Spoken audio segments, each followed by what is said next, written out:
Hi, I'm Mei Dee from the Global X research team. It's a pleasure to meet the Mirae Asset Securities Smart Money audience through this video.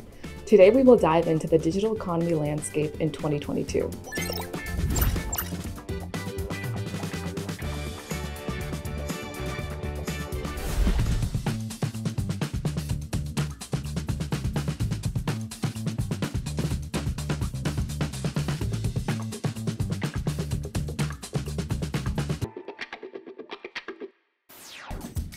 With current times, a shift to the digital landscape is seemingly inevitable. With profound effects on shopping, socializing, and gaming, new technologies are establishing a new normal for us. When considering the digital economy landscape, the ecosystem can be broken down into 6 major categories: fintech, e-commerce, cloud computing, social media, video games, and cybersecurity.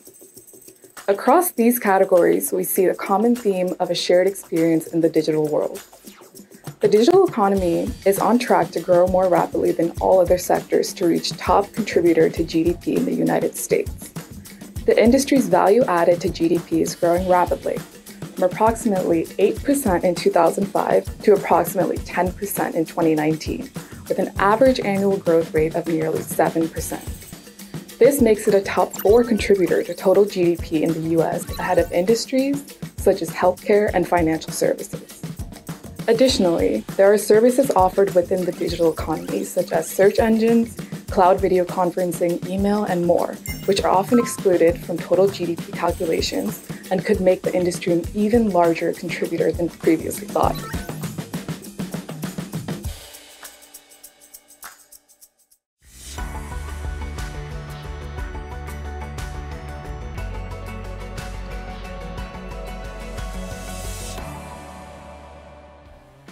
A trend which picked up during the pandemic and continues to be a staple in the work-from-home environment is the shift to the cloud.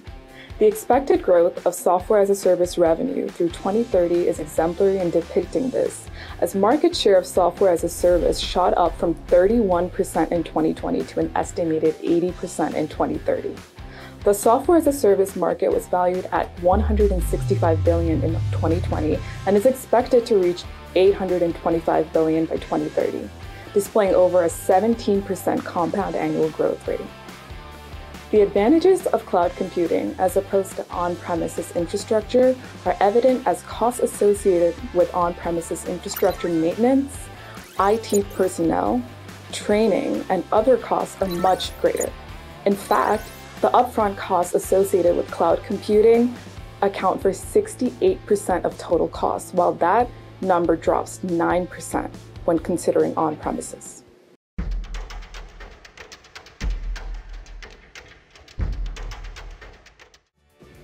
After the pandemic, e-commerce penetration levels increased heavily as people were unable to leave their home and do in-person shopping even for bare necessities.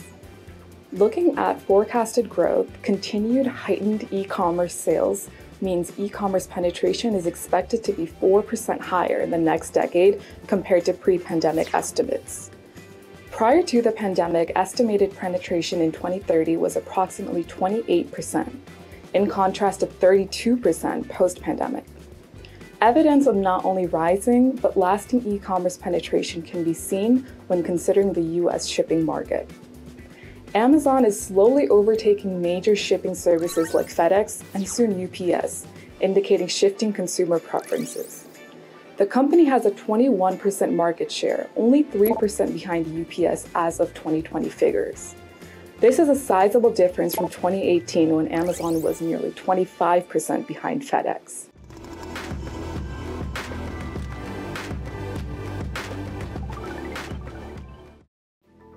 Social media platforms are combining efforts with e-commerce to produce social commerce, the integration of social media and e-commerce which leverages influencers, word of mouth, and targeted advertisements. The social commerce market is in very early stages, with sales expected to grow rapidly as a subsegment of e-commerce as social media.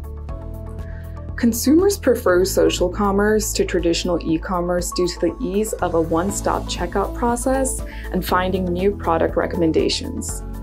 There is even sizable global penetration as China is leading the way for the US in both the social commerce and e-commerce markets. Social commerce is still in quite early stages of adoption, with most of its growth yet to come.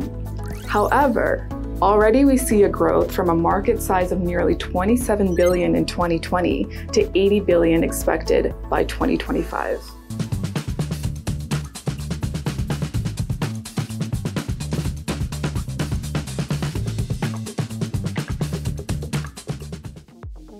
The immersive virtual reality promises consumers unique avatars, multi-device capabilities, advanced artificial intelligence, integrated economy with realistic experiences, community of people, and no-pause feature. The metaverse is captivating the public. Taking a look at evidence of the metaverse which already exists, Fortnite gained traction for its virtual concerts on their platforms in the past few years. When comparing Fortnite's virtual concert viewership to real-life attendance for performances by artists such as Ariana Grande and Marshmello, it is clear that the virtual experiences drew much larger crowds. We've made a lot of progress in recent years making the virtual experience activate all of our senses for the full experience. But the future will include fully immersive haptic bodysuits and other sensory hardware to make the metaverse feel as real as possible. These technologies are set to incorporate augmented reality, virtual reality, and mixed reality. The market for AR, VR, and MR is set to grow to $297 billion by 2024. Already, we've seen the metaverse intersect with the video games industry, real estate market, fashion industry, music industry, and general socialization. Tech giants such as Meta and NVIDIA are developing the hardware and software aspects as big brands seek to become early adopters of the virtual realm. The digital economy landscape broadly redefines traditional sectors as they adapt to an increasingly technology-led society. The innovation is apparent when we consider the overlap between these sectors as they leverage one another to facilitate consumer lives. In the coming years, better and smarter software will continue to enable automation, increase output quality, and structure data, transforming even the day-to-day. Thanks for having me today. I hope today's interview helped you get a better understanding of the digital economy. If you have any questions, you can visit our website, www.globalxetfs.com, or our social media. Thank you for watching.